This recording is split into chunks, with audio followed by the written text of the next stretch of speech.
1월 30일입니다. 순서를 제가 아까 원래 보통 이렇게 진행 순서마대로 제가 링크를 올리는데 좀 바꿀게요. 조선일보 거 먼저 보고요. 그 다음에 경향 걸 먼저 보겠습니다. 오디션과 이데올로기. 그리고 마지막에 매경 포럼을 볼게요. 첫 번째 글 조선일보 김윤덕 칼럼. 재밌죠. 이 충주면 다 아시죠? 이거 제가 설명 안 들어도 되죠? 아시죠? 예, 유명하죠. 뭐 굉장히 유명해요. 주무관이 아니에요 이제.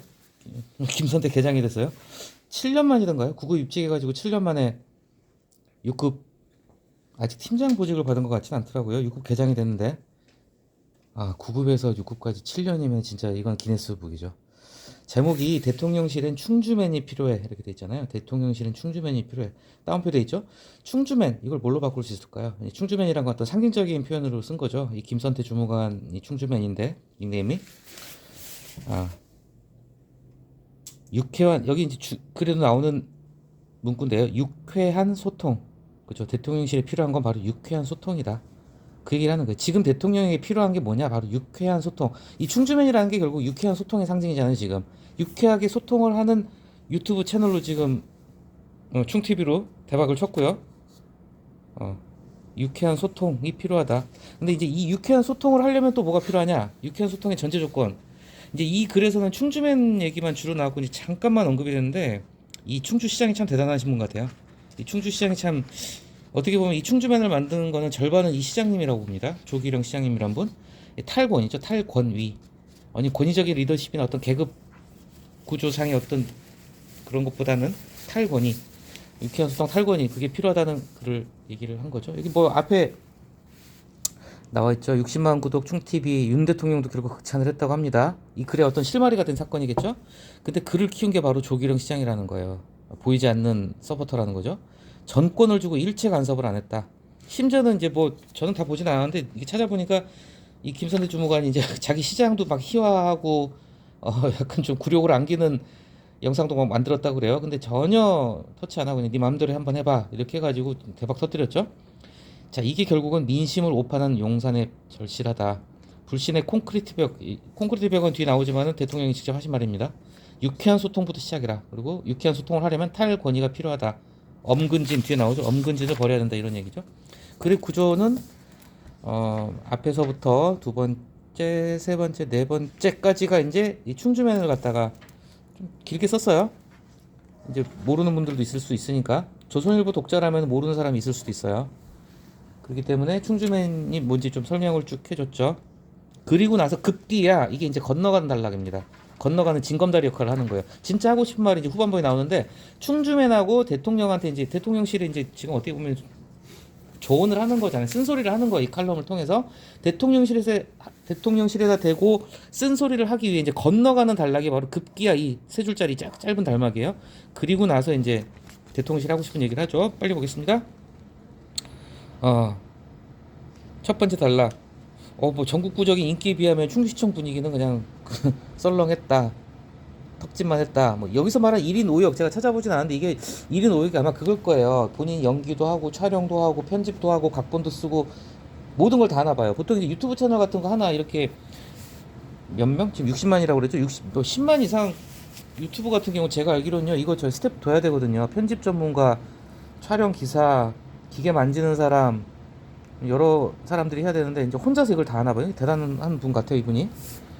아무튼 먼지 풀풀 날리는 창고. 지금은 어쩔지 모르겠는데 얼마 전에 작년이군요. 1년 전에 갔을 때는 썰렁했더래 그죠. 재밌는 게 이제 적대적 환경이라는 거예요. 적대적 환경. 만만치 않은 환경이란 걸 적대적이라고 표현을 했는데 왜 적대적이라고 했을까? 저는 이제 이렇게 생각을 해봤습니다. 뒤에 나오지만은 어떤 뒤에 나오죠. 어떤 표현이냐면은 공무원의 생태계, 기존의 어떤 공직 사회의 분위기라는 거죠.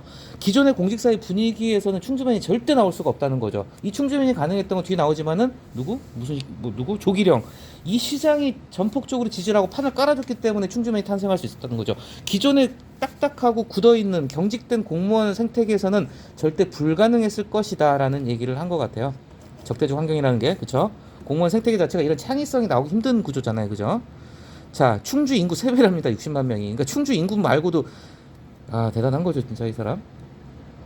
또 하나 주목할 것. 개인의 역량도 역량이지만 맷집이다, 맷집. 깡이 좋은 것 같아요. 처음에 이분이 뜨기 전에 그랬다고 그래. 초창기 이제 그 B급 영상물 막 만들고 올리고 할 때 엄청 혼났나 봐요. 자기 팀장 허락도 안 받고 올리고 과장 허락도 안 받고 올리고 이제 약간 이제 좌충우돌을 하니까 공직사에서 안 좋아져 이런 사람. 근데 이제 그걸 갖다가 꿋꿋이 굴하지 않고 맷집 속에서 이제 계속 꾸준히 해나갔던 거죠. 그래서 시장 눈에 들어가지고 이렇게 성공했다는 거죠.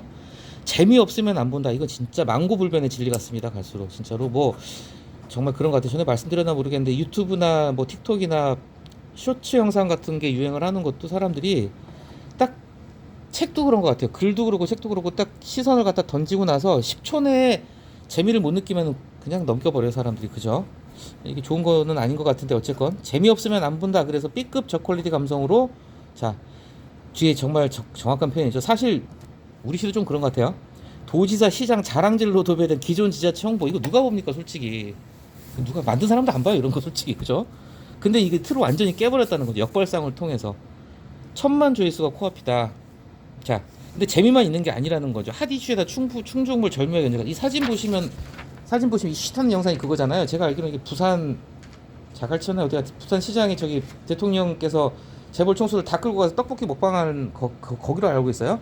부산 어디 시장에서 이제 어묵 떡볶이 먹방을 하는데 사람들이 이제 이재용을 보고 이재용 인기가 좋잖아요. 젊고 이제 좀 스타일도 좋고 하니까 옛날에 무슨 청문회 나왔을 때 이재용이 썼던 그 립밤이 막 한때 유행을 하고 뭐 이재용이 하여튼 그런 패셔니스타기도 하고요. 사람들이 이재용을 연호하니까 이재용이 얼마나 당황했겠어요. 옆에 지금 큰 어디 높으신 용산 어르신이 계시는데 자기 이름을 연호하니까 윤석열 나오고 이재용 그러니까 당황한 거예요. 좀 조용히 좀 하라고. 그걸 갖다가 그 그 영상이 되게 유명했죠. 그 캡처 사진이 그걸 갖다 패러디하면서 자기네 충주시장을 갖다가 이렇게 한 방에 홍보를 해버린 거예요. 이거 참 기발한 것 같습니다. 이거 누구나 못하는 거죠. 영상으로 12초 만에 충주시장을 홍보하고 푸바오로 분장해서 옥수수 생으로 뜯어먹고 아무튼 별거 다 했나봐요. 저 다 보진 않았습니다. 자, 그 다음 단락에서 그러니까 충TV에 대해서 이제 좀 자세하게 얘기를 해놓은 거예요. 그 구조는 간단합니다. 충주맨이 성공한 비결, 충주맨이 왜 성공을 했는지를 갖다가 조목조목 얘기를 해주고 용산 너네 이거 본받아. 아주 간단한 구조예요. 글은. 자, 그러면서 이럴 때 항상 드러나는 게 뭐냐면 이제 충주맨이 뭐 제가 나오기 전에 보니까는 진짜 유명이더라고요. 뭐 TV 여기저기 다 출연했더라고요. 그리고 여기도 그런 얘기 나오나요? 지금 뭐 반기문 전 유엔 사무총장부터 해가지고 뭐 원희룡 국토부 장관 뭐 이런 사람들이 서로 막 여기 이제 이 채널이 유명하니까 출연하려고 앞다퉜다고. 참고로 원희룡 국토교통부 장관이 이 충주맨한테 3급 보좌관 자리를 제의를 했대요. 3급 우리 시청에 한 명밖에 없습니다. 저기 부시장이 한 명이에요. 근데 충주맨이 바보 아니에요. 거절했죠. 왜 거절했을까요? 저기 별정직이에요. 3급 보좌관. 원희룡이 실제 원희룡이 그 제안하고 얼마 있다 장관직 그만뒀습니다. 바로 잘리는 건데 바보 아니죠. 네. 그리고 이분 뭐 좀 여담인데 기업체 같은 데나 이런 데서 스카우트제가 엄청난가 봐요. 오라고. 근데 지금 이분은 안 움직이고 뭔가 큰 걸 보고 있는 것 같아요. 지금 버티고 있습니다. 지금. 예. 참고로 이분이 60만 유튜브 구독자를 가지고 있는데 들어오는 돈은 한 푼도 없다고 그래요.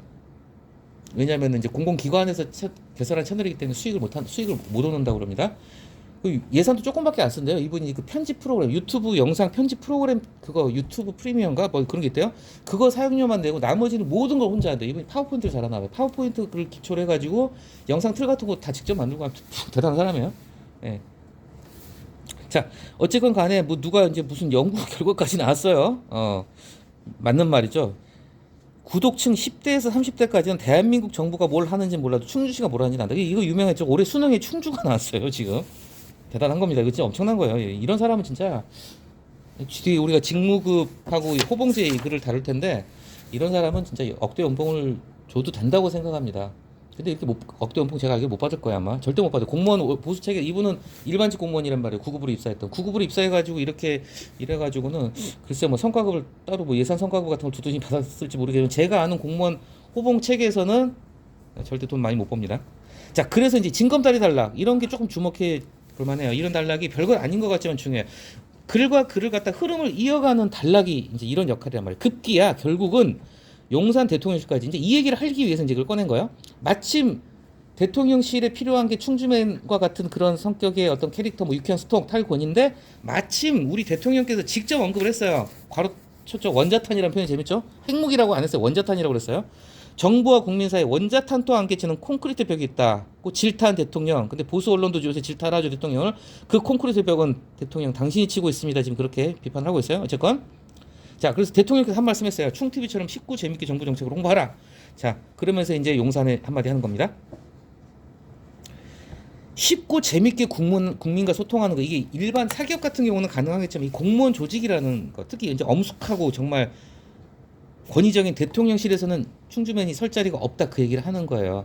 그게 말처럼 쉬운 게 아니다라고 얘기를 한 거죠. 그죠?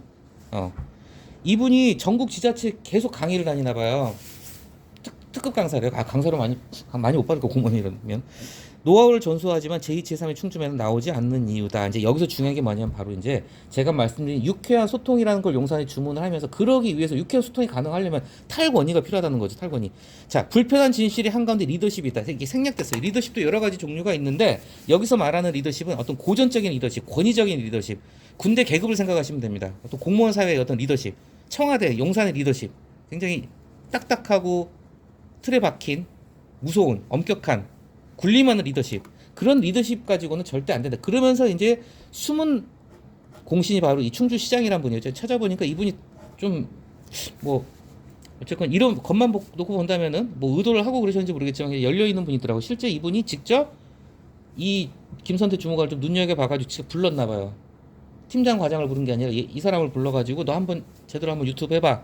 그래가지고 이분이 이제 안심하고 했다는 거죠. 그 전에 여기 나오지만은 처음에 이제 이상한이죠. 윗사람들이 보기 이상한 동영상 올렸을 때 이제 팀장 과장들한테 허락도 안 받고 올렸다고 이제 엄청 깨지고 그랬나 봐요.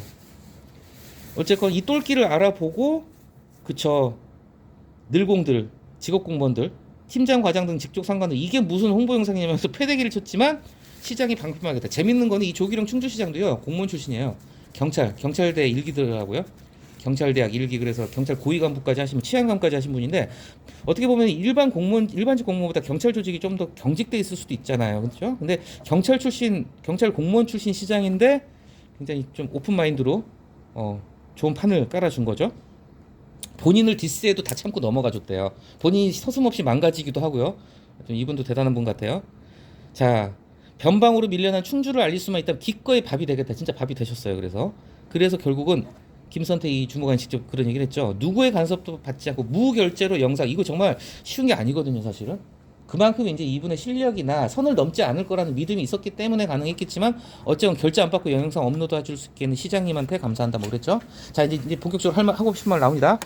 고립무원 지금 왜 고립무원일까요? 지금 이거 조선일보예요. 조중동마저도 지금 등을 돌리고 있어요. 지금 고립무원의 윤 대통령과 용산 대통령이 지금 가장 필요한 건 바로 자 조기령과 충주맨의 유쾌한 브로맨스는 무슨 뜻이냐죠? 브라더 간의 로맨스 그러니까 형제 간의 어떤 그런 로맨스라는 뜻입니다. 그러니까 그 시장하고 이 충주맨 사이에 자 대통령이 했던 말을 그대로 따왔습니다. 원자탄에도 끄떡하는 콘크리트 철벽 이걸 지금 대통령 당신이 친 거야 이 얘기 하는 거죠.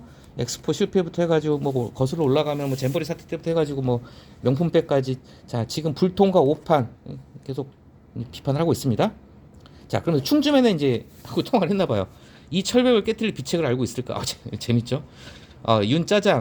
윤석열 대통령의 이 멸칭이라는 제가 찾아본다는 멸칭이 아마 좀 그 경멸하다 할 때 멸치할 거야 아마.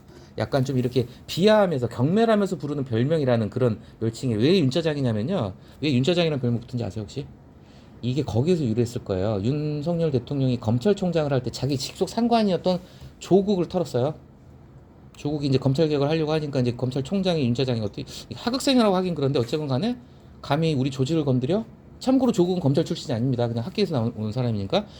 당시 문재인 대통령이 이제 조국 장관을 내세워가지고 검찰을 갖다가 힘을 빼려고 하니까 당연히 검찰에서 조직적으로 반발한 거예요. 윤석열 대통령 뼛속까지 검찰맨이고 그러니까 윤석열 대통령이 장관을 수사해버린 거예요. 바로 그 정경심 조국 부인 그 조민 딸 동양대학교 표창장 사건을 갖다 수사를 했죠. 그러면서 압수수색을 갖다가 처음 했을 때인가 그때 이제 막 사상 초유의 사태였잖아요. 검찰총장이 어쨌건 계급상으로 직속 상관이라고 할 수 있는 법무부 장관 자택을 압수수색했나 아마 그랬을 거예요. 그때 왜 짜장이라는 별명이 붙었냐면 그때 이제 막 시시콜콜 이제 압수수색 상황이 다 실시간 보도가 됐는데 그때 이제 압색 들어간 검사들하고 수사관들이 거기서 중간에 이제 배고프니까 짜장면을 시켜 먹었나 봐요. 그때부터 윤짜장이라는 별명이 붙었고 이거는 말 그대로 경멸하는 호칭이에요. 굉장히 비하하는. 근데 엄청난 파격이죠. 대통령과 짜장면 먹기 부탁했다. 이제 받아줄까요, 과연 대통령이? 집무실을 발로 차고 들어가겠다. 이런 게 그러니까 정말 어떻게 보면 파격이죠, 파격. 격을 깨는 이런 게 필요하다는 거죠. 대통령의 엄근진 이미지부터 확 바꾸겠다. 자, 그 다음 단락의 문장이 정말 멋진 문장입니다. 제가 말씀드렸잖아요. 항상 상대방을 비판할 때 그 상대방이 직접 했던 말 가지고 오는 게 제일 좋은 방법이라고요. 원자탄이라는 말을 갖다 대통령이 직접 하셨어요. 딱 얘기를 하는 겁니다. 원자탄? 유머가 원자탄보다 강하다. 비교 대상을 원자탄, 대통령이 직접 워딩을 했던 원자탄을 가지고 온 거예요. 유머는 이게 위트고 유머라는 거죠. 지금 여러 언론이나 여러 칼럼에서 얘기를 하는 게 뭐냐면 대통령이 어떤 위트나 유머 감각이 좀 부족한 것 같다, 이런 얘기를 많이 하고 있어요. 실제로 유머가 정말 강하다. 자, 이 충주면에 이제 이 무례하고 발칙한 제안을 받아들인다면, 안 받아들일 것 같아요. 근데 받아들인다면 아직 그래도 희망이 있을 것이고 2030 지지도 확 올라갈 수도 있다. 제가 봤을 때 진짜 이거 아마 대통령이 받아들인다면 진짜요, 나라는 짜장면, 본인 별명이 그 경멸적인 별명이 짜장 윤짜장인데 짜장면을 같이 먹고 집무실 발로 차고 들어가고, 물론 연출은 연출이겠지만 그렇다면 뭔가 좀 달라지지 않을까요? 자, 지금까지 해온 것과 정반대로 하면 된다. 명언, 아침에 슬로우 뉴스에 이거 한 구절 넣었더라고요. 혹시 아는가? 이 엉뚱하고 영리한 지방 공무원이 김건희 해법을 제시할지 모르는 일입니다. 야, 여기까지가 이제 하고 싶은 얘기인데, 마지막에 이 두 줄은 좀 여러 가지로 해석할 수 있는 여지도 많고요. 좀 어쨌건 저의 해석을 들려드리겠습니다. 모든 권력은 뜨거워진다. 이게 뭐죠? 절대 영원한 권력은 없다는 거죠. 이게 어떤 권력에 대한 경고를 하는 겁니다. 아무리 우리나라 그렇잖아요. 대통령 하면 뭐 합니까? 대통령 하면은 대통령 나와가지고 감옥 두 명이야 뭐, 두 명이 뭐야? 감옥 가거나 말년이 안 좋았죠. 자, 모든 권력은 뜨거워진다. 영원한 권력 아니야. 궁정 쿠데타 운운하는 이들이 가장 위험하다. 이거 조금 이제 좀 해석이나 이게 좀 배경을 보기가 좀 진짜 위험한 해석일 수도 있는데요. 이 궁정 쿠데타를 운운한 사람이, 원래 궁정 쿠데타란 말은 옛날 그 왕조 시대 때도 있어서 중국에도 그렇고 우리나라도 그렇고 말 그대로 이제 궁 안에서 쿠데타가 일어난다는 건데, 이 표현을 쓴 사람이 그 신평 변호사라는 분이에요. 신평. 윤석열 대통령의 그 멘토 역할을 했다고 자칭해서 얘기하는 분인데, 신평 변호사인데 지금은 이제 요즘은 이 신평 변호사가 이제 윤석열 대통령의 멘토 역할하다 지금 실망했다 그러면서 막 그런 페북을 막 올리고 그러나 봐요. 어쨌건 신평 변호사가 했던 얘기인데, 저는 이걸 이렇게 했습니다. 궁정 쿠데타 운운하는 이들이 가장 위험하다. 이게 무슨 얘기냐면은, 쉽게 얘기해서 지금 이제 한동훈 장관이 이번에 이제 이 궁정 쿠데타 얘기가 왜 나냐면, 한동훈 윤석열이 이제 대결 구도가 잠깐 연출이 됐잖아요. 이게 짜고 치는 고스톱인지 아닌지 말도 많지만은, 그러면서 이제 궁정 쿠데타란 운운하는 이들이란 궁정 쿠데타 운운하는 이들, 이게 뭐냐면은 한마디로 대통령을 갖다가 넘볼 수 없는, 감히 개겨서는 안 될 존재로 그렇게 신격화하고 있는 일부 친위 조직을 비판을 하는 거예요. 궁정 쿠데타, 이게 그러니까 좀 약간 좀 해석이 필요한 대목입니다. 이걸 갖다가 좀 풀어서, 그러니까 궁정 쿠데타 운운한 이들도 여러 측면에서 얘기할 수 있잖아요. 궁정 쿠데타가 필요하다고 하는 사람들도 있을 것이고, 지금 한동훈 장관의 극성 지지자들은 이제 윤석열하고 이제 선을 긋고 가야 된다, 윤석열 버려야 된다, 그래야 한동훈이 차기 대통령이 된다, 이런 얘기까지 하는 지지자들도 있어요. 그래서 여러 가지 정치적인 입장이 있겠지만은, 일단 궁정 쿠데타라는 말 자체를 쓰는 게 뭐냐면, 궁이라는 표현을 썼잖아요. 대통령 왕의 비유를 해버린 거잖아요. 절대 불가침의 영역인 어떤 함부로 넘봐서는 안 되는 그런 말을 하는 자체가 위험하다. 앞에 나온 말하고 일맥상통하는 거예요. 영원한 권력이란 건 없고, 이 글에서 말하는 어떤 유쾌한 소통, 권위를 벗어 던지라, 이런 얘기를 하고자 저는 이 구절이 들어갔다는 생각이 들어요. 궁정 쿠데타라면 어디 무슨 그게 지금 조선 왕조 시대도 아니고 무슨 궁정이야 뭐 이런 뜻인 것 같아요. 자, 그 다음 표현도 재밌어요. 비틀거린다고 추락하는 것도 아니다. 좀 망가질 줄도 알아야 된다는 거죠. 리더가 이 충주시장처럼 충주시장이 유튜브에서 많이 망가졌나, 이런 망가진 모습 보이고 좀 이렇게 좀 그런 모습 보여도 추락하는 것도 아니라, 윤석열의 때는 아직 지나지, 아직 임기 남았어 당신, 이 얘기하는 거예요. 그래서 충주면을 가지고 와가지고 용산에 한마디 했고요. 그 다음에 경향 걸 먼저 볼게요. 이것도 뭐 어려운 글 아니니까요. 이게 이제 저는 이 글 보면서 뭐가 생각나냐면요, 전두환 대통령 때, 잘 모를 거예요, 조금 3S는 두 분 아실 거예요. 3S, 전두환 3S 정책. 3S가 뭐의 약자냐면은 스크린 섹스 스포츠예요. 스크린. 전두환 때 이제 그 당시에 이제 80년을 기점으로 해서 컬러 TV가 나왔고요. 영화도 스크린 영화잖아. 이제 영화에 대한 규제를 많이 풉니다. 그리고 섹스에 대한 규제도 풀어요. 그래서 에마 부인 시리즈가 이제 그때부터 나오죠. 이제 한국산 토종 에로 영화가 탄생을 한 게 그때예요. 에마 부인 시리즈가 나오고, 자, 스크린 섹스 스포츠가 82년도에 프로야구가 이제 시작이 돼요. 이 3S는 진짜 전두환이 펼친 우민화 정책이 우민화 정책. 그러니까 사람들이 정치에 대해서 날카롭지 않게 정치에 관심 갖지 말고 그냥 즐기고 살아. 그냥 스포츠 즐기고 그냥 스크린 즐기고 섹스 즐기고 살아. 그래서 이제 스크린 섹스 스포츠 3S 정책인데 이제 국민들 갖다가 이제 좀 바보 만들려고 하는 우민화 정책을 한 거죠. 그냥 오락이나 즐기고 사세요. 정치에 관심 갖지 마. 내가 독재를 하건 말건 이거죠. 약간 이제 저는 그게 생각이 나는데 뭐냐면 이것도 좀 너무 비약일지 모르겠지만 트로트 방송을 보고 또 뭐 트로트만이 아니라 이제 오디션 프로그램이 많잖아요. 옛날에 뭐 슈퍼스타 K부터 이런 오디션 프로그램에 숨겨져 있는 어떤 우리가 간과하기 쉬운 함정을 얘기하고 있는데 그 함정이 뭐냐면은 우리 사회가 어떤 시스템적으로 구조적으로 불평등이 고착화된 사회다. 이미 시스템적으로 기울어진 운동장이다. 이미 기울어진 운동장이고 이미 불평등한 사회인데 여기서 개인의 노력, 경쟁 이걸 갖다 강조하는 게 무슨 의미가 있겠냐. 약간 좀 씁쓸한 그 기분을 내비치는 그런 글입니다. 첫 단락 보시겠지만요. 오디션. 뭐 제가 너무 예민하게 본 건지 모르겠지만요. 첫 문장에서 오디션이 나왔잖아요. 자, 오디션을 갖다 뭘로 바꿨을까? 얼른 안 떠오르시죠? 왜냐면 오디션 자체가 외래어가 우리말화 돼가지고 붙어버린 거기 때문에 오디션을 뭘로 바꿔? 뒤에 가수 뽑기라고 우리말로 풀어줬어요. 한국인들 몇백만 명이 가수 뽑기에 몰입하고 있는 셈이다. 뭐 일부러 동어 반복을 피하려고 쓴 건지 모르겠지만 오디션을 갖다 가수 뽑기로 이제 바꿨었습니다. 중간에 둘째 줄에 보면 어떤 보수 방송 게다가 다 죽어가는 참고로 이거 경향 거예요. 경향신문이에요. 그러니까 당연히 조선일보 별로 안 좋아하겠죠. 다 죽어가도 어떤 보수 방송의 연예 분야 이거 뭔지 아시죠? TV조선의 미스트롯이에요. 미스트롯. 송가인 등장하면서부터 이제 난리가 난 겁니다 지금. 예. TV조선의 미스트롯부터 시작을 해가지고 이제 전 국민이 트로트 열풍이 불었죠. 어쨌건 자 우리나라는 음주 가무를 좋아하니까 그렇다 쳐요. 그런데 두 번째 달 그런데 침착하게 생각해 보면 이 트로트부터 시작된 이 오디션 광풍이 자 의문을 던지는 거예요. 자 볼게요. 과연 뭐 노래의 사랑, 가수에 대한 열광에 그치는 것일까? 아니다. 그 안에 숨겨진 뭔가를 봐야 된다. 그 얘기를 하는 거예요. 그리고 또한 박수를 쳐야 되는 건가? 이것도 뭐냐? 이 오디션 프로그램 열풍이 겉으로 표방하고 있는 어떤 공정한 경쟁, 무한 경쟁, 공정한 경쟁인데 그 경쟁 자체가 절대 공정하지 않다는 얘기를 갖다 하기 위해서 그 이면을 들여다보는 글이라는 거죠. 일단 겉으로 봤을 때 이제 세 번째 단락입니다. 음악 오디션은 그렇죠. 음악 오디션 볼 때 무슨 뭐 이력서를 봅니까? 아니면 졸업장을 봅니까? 학맥, 인맥 뭐 다 빼가고 아무 상관이 없어요. 그리고 실제 심사위원들은 공정하게 심사하려고 하고요. 그런 것도 하잖아요. 뭐 요새도 그러네. 문자투표, 전화투표 이런 거 하죠. 자, 굉장히 공정한 시스템으로 갑니다. 그리고 그렇기 때문에 최종 결과를 놓고 막 임영웅 1등 했다고 뭐 저기 이찬원 팬들이 막 난리치진 않죠. 그냥 다 수긍하고 간단 말이에요. 어느 정도 공정성에 대해서 인정을 하고 들어간다는 거예요. 뒤에 나오죠.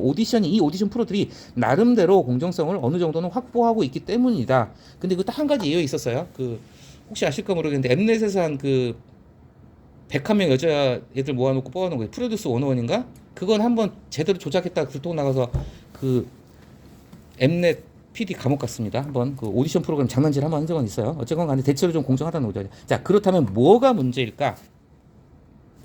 이제 얘기를 합니다. 자, 이 오디션이라는 건 기본적으로 경쟁이잖아요. 경쟁을 갖다가 미화시키는 거예요.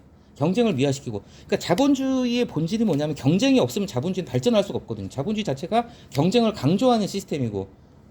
자, 경쟁의 긍정적인 면만을 보여주는 거예요. 그리고 이 경쟁이라는 게 결국은 뭐냐면은 오디션 프로그램에서는 결국 이게 개인의 실력이나 노력의 문제라는 인식을 갖다가 각인을 시켜버린다는 거예요. 뒤에 나오지만은 이게 절대 우리 사회의 경쟁이라는 게 공정할 수 없다는 얘기를 하지만 어쨌건 이 오디션 프로그램 그것만 놓고 본다면은 개인의 실력이나 노력의 문제다. 성공 실패는 결국 개인이 알아서 할 문제다. 사회의 문제가 아니라 개인의 문제라는 인식을 갖다가 그리고 무한 경쟁을 갖다 좀 뭐랄까 각인을 시키는 효과를 가지게 된다는 거죠. 중간에 나오죠.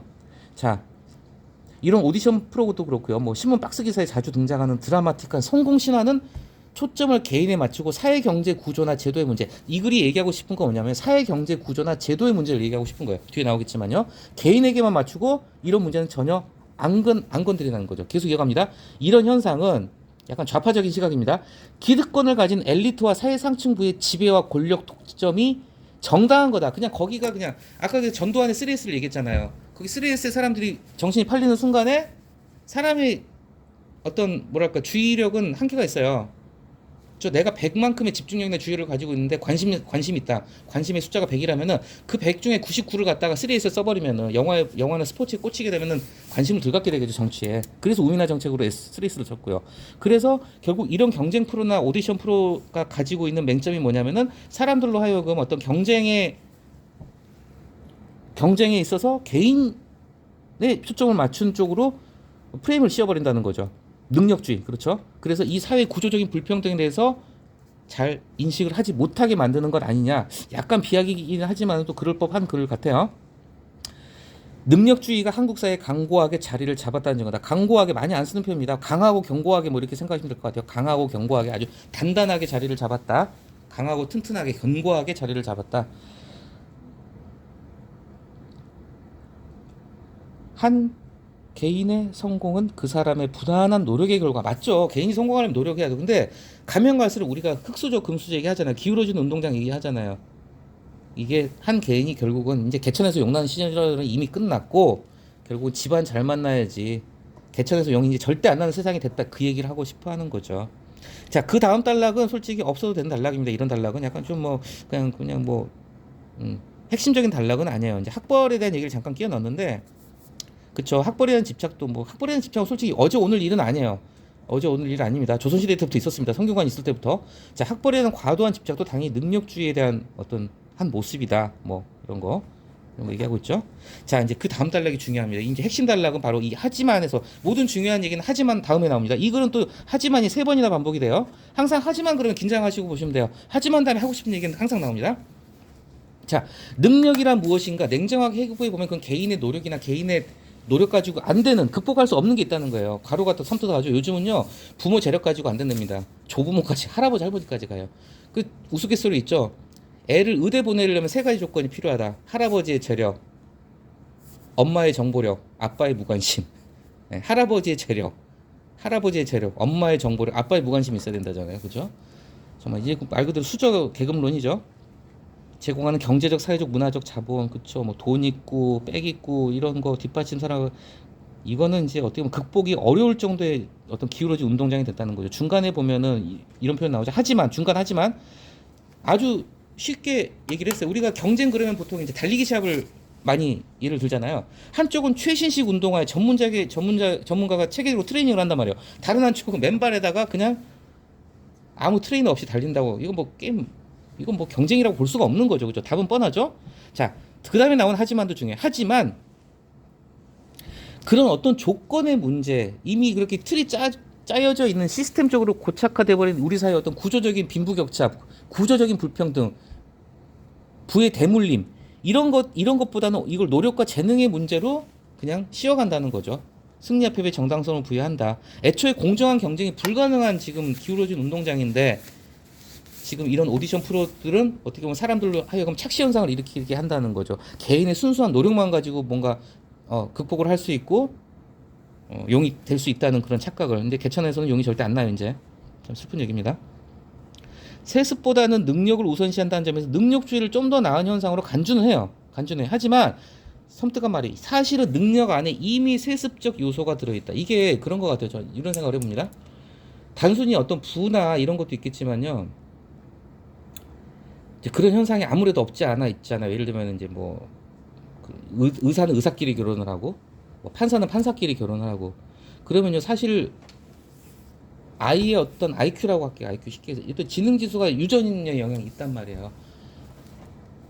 예, 그런 차원도 좀 보시면 될 것 같습니다. 어떤 능력이라는 것도 이미 이제 타고나는 게, 그런 부분도 좀 들어 있는 것 같아요. 그래서 여기 나온 게, 능력 안에 이미 세습적 요소가 들어가 있다. 좋은 의사 부모 밑에 나온 자식들이 나중에 의사 되고, 그런 게 이제 점점 보여오고 있어요. 실제 지금 로스쿨 같은 경우도요. 로스쿨 뭐 옛날에 그런 분석 기사 많았어요. 로스쿨 입학생들 이렇게 분석을 해보면은 아버지나 어머니나 아니면 둘 다나 법조인인 경우가 그렇게 많다고 그래요. 이제 대를 물려받아서. 아무튼 자, 가장 큰 문제는 뒤에 중요한 말입니다. 우리는, 물론 이걸 경향신문이 한 얘기라는 걸 감안하고 오십시오. 좌파적인 논조입니다. 우리는 이미 능력주의라는 이데올로기를 상당히 내면하고 있다. 그러니까 이미 이제 우리 자신의 것으로 받아들였다는 거죠. 그리고 세속적으로 성공한 사람들이 누리는 특권과 지배를 당연시하는 경향이 있다는 점이다. 네. 그래서 뭐 국회의원 얘기도 나왔죠. 뭐 명문대 출신. 그래서 마지막 단락에 마무리했습니다. 오디션 자체가 뭐 잘못된 건 아니죠. 물론 뭐 시청률 높이려고 뭐 이런 건 뭐 이건 여담이고요. 자, 물론 예술 관련 오디션에서는 다른 분야 노력보다는 재능이기가 더 중요한 역할을 한다는 것도. 그러니까 이 글에 대한 어떤 좀